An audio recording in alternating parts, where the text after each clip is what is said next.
രാജ്യത്തെ സംബന്ധിച്ച് നോക്കുകയാണെങ്കിൽ രാജ്യത്തെ കോവിഡ് ബാധിതരുടെ എണ്ണം 5.5 ലക്ഷത്തിലേക്ക്. 24 മണിക്കൂറിനിടെ രാജ്യത്ത് 19,459 പേർക്ക് കൂടി ഈ രോഗം സ്ഥിരീകരിച്ചു.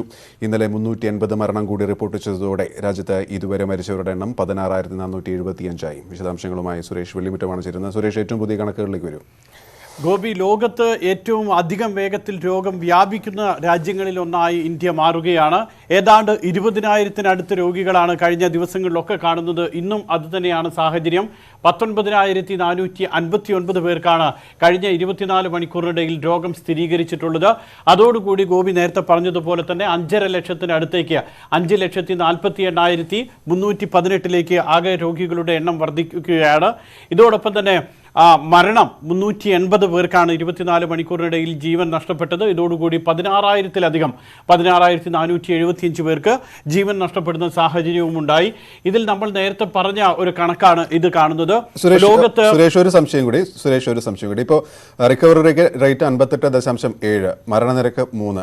ആ റേറ്റിൽ വ്യത്യാസം വരുന്നുണ്ട്. കാരണം 60-ന് മുകളിൽ റിക്കവറി റേറ്റ് ഉണ്ടായിരുന്നതല്ലേ കഴിഞ്ഞ 4 ദിവസം മുമ്പ് വരെ?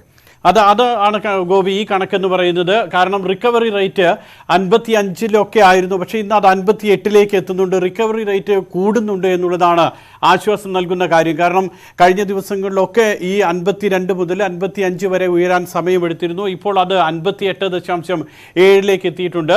മരണനിരക്ക് ഇത് 3.1 ആയിരുന്നു ഇന്നലെ. ഇന്ന് അത് 3%. കാരണം ഇവിടെ ഇന്നലെ ഉണ്ടായിരുന്നത് 410 മരണമായിരുന്നു. ഇന്നത് 380 മരണമാണ്. അതുകൊണ്ടാണ് ഈ മരണനിരക്കിൽ ചെറിയൊരു കുറവുണ്ടായിട്ടുള്ളത്. റിക്കവറി റേറ്റിൽ വർധന ഉണ്ടായിട്ടുണ്ട് ഗോപി. ആ അർത്ഥത്തിൽ അത് ആശ്വാസമാണ്. പിന്നെ പ്രധാനപ്പെട്ട ക്ലസ്റ്ററുകൾ എവിടെയൊക്കെയാണ്, ഏതൊക്കെ സംസ്ഥാനങ്ങളാണ്?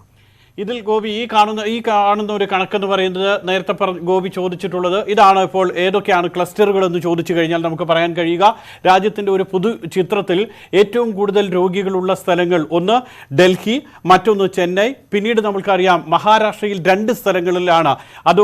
മഹാരാഷ്ട്രയിൽ മുംബൈ, അതോടൊപ്പം തന്നെ പൂനെ എന്ന് പറയുന്നത്. ഈ മഹാരാഷ്ട്ര രാജ്യത്തിൻ്റെ ആകെ നോക്കിക്കഴിഞ്ഞാൽ 14% മുംബൈയിൽ, 3.7% പൂനെയിൽ. ഇത് രണ്ടും കൂടെ ചേരുമ്പോഴേക്ക് ഏതാണ്ട് 18% രോഗികളും മഹാരാഷ്ട്രയിലാണെന്ന് പറയാം. അഹമ്മദാബാദിൽ ഒരു സാഹചര്യം എന്ന് പറയുന്നത് 3.8% രോഗികൾ. ഡൽഹിയിലാണെങ്കിൽ 15.2%. ചെന്നൈയിലേക്ക് വന്നു കഴിഞ്ഞാൽ 9.8%. ഇനി ഈ ഇതും കൂടെ നമ്മളൊന്ന് നോക്കേണ്ടതാണ് ഗോപി. ഇതാണ് കഴിഞ്ഞ ദിവസങ്ങളിലെ വർധന എന്ന് പറയുന്നത്. ഇത് ഇന്നലെ വരെയുള്ളതാണ്. ഇന്നലെ 19,906 പേർക്കാണ് രോഗം സ്ഥിരീകരിച്ചിരുന്നത്. ഇന്ന് ഇത് വന്നു കഴിഞ്ഞാൽ അല്പം കൂടെ താഴേക്ക് വരും. കാരണം ഏതാണ്ട് ഒരു 400 രോഗികളുടെ കുറവ് ഇന്നുണ്ടായിട്ടുണ്ട്. ഇങ്ങനെ നോക്കുമ്പോൾ ഇവിടെ എല്ലാവിധം ഇങ്ങനെ വർദ്ധിച്ച് വന്ന് പീക്കിലെത്തി നിൽക്കുന്ന അവസ്ഥ ഇന്ന് അല്പം ഇക്കാര്യത്തിൽ ഒരു ആശ്വാസമുണ്ട് ഇത് നോക്കുമ്പോൾ ഗോപി. ഇന്നലത്തെ കണക്കുകളിൽ നമ്മൾ എടുത്തു പറഞ്ഞത് കർണാടകയും തമിഴ്നാടുമായിരുന്നു. ഇന്നും അവിടങ്ങളിലെ സ്ഥിതി എന്താണ്? ഇന്ന് ഗോപി ഇതാണ്. ഇപ്പോൾ കർണാടക, തമിഴ്നാടൊക്കെ നോക്കിക്കഴിഞ്ഞാൽ നമുക്ക് തമിഴ്നാട് തന്നെ ഗോപി പറഞ്ഞതുപോലെ തമിഴ്നാട് ആദ്യം നോക്കുക. തമിഴ്നാടിൻ്റെ സാഹചര്യമാണ് ഇത്. തമിഴ്നാട്ടിൽ 3,940 പേർക്ക്, ഇതാദ്യമായാണ് തമിഴ്നാട്ടിൽ 3,900-ന് മുകളിൽ രോഗികൾ ഉണ്ടാകുന്നത്.